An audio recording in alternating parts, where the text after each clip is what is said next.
আমি আপনাদের জানিয়ে দেব ড্রাইভিং লাইসেন্স করতে মূলত কী কী কাগজপত্র লাগে। ড্রাইভিং লাইসেন্স করতে প্রথমে আপনাকে লার্নার করতে হবে। আর লার্নার করার জন্য আপনাকে প্রথমেই অনলাইনে আবেদন করতে হবে। সেজন্য আপনাকে অষ্টম শ্রেণী পাশের একটি সার্টিফিকেট লাগবে এবং অপেশাদার লাইসেন্সের জন্য আপনার ন্যূনতম 18 বছর বয়স হতে হবে এবং পেশাদারের ক্ষেত্রে আপনার 21 বছর বয়স হতে হবে এবং মানসিক এবং শারীরিকভাবে আপনাকে সুস্থ হতে হবে। তারপর আপনি যখন ড্রাইভিং লাইসেন্স পরীক্ষায় পাশ করবেন তখন আপনার যে কাগজপত্র দরকার হবে সেগুলো হচ্ছে গিয়ে নির্ধারিত ফর্মে আপনাকে আবেদন করতে হবে। 2 নাম্বার, রেজিস্টার্ড ডাক্তার কর্তৃক আপনার একটি মেডিকেল সার্টিফিকেট করতে হবে।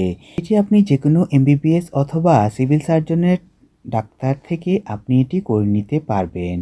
তারপর 3 নম্বরে যেটি লাগবে আপনার ন্যাশনাল আইডি কার্ডের অর্থাৎ এনআইডি কার্ডের সত্যায়িত ফটোকপি। তারপর নির্ধারিত ফি ব্যাংকে জমা দেওয়ার রসিদ লাগবে। 5 নম্বরে পেশাদার ড্রাইভিং লাইসেন্সের জন্য পুলিশ তদন্ত লাগবে। আপনি যদি অপেশাদার ড্রাইভিং লাইসেন্স করেন তাহলে আপনার পুলিশের তদন্ত রিপোর্ট লাগবে না এবং আপনার সদ্য তোলা 1 কপি পাসপোর্ট সাইজের ছবি লাগবে। তো এই সবগুলো জিনিসই আপনি স্ক্যান করে অনলাইনের মাধ্যমে আবেদন করবেন লার্নারের ক্ষেত্রে এবং লার্নার দিয়ে পরীক্ষা দিয়ে পাশ করার পর অনলাইনে স্মার্ট কার্ডের জন্য আবেদন করবেন, সেই সাথে বাকি কাগজগুলো আপনি জমা দিয়ে দিবেন অনলাইনে।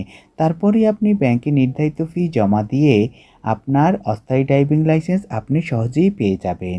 তো এই ছিল এক বাক্যে কীভাবে আপনারা সহজেই ড্রাইভিং লাইসেন্স করতে কী কী কাগজ লাগে তার বিস্তারিত।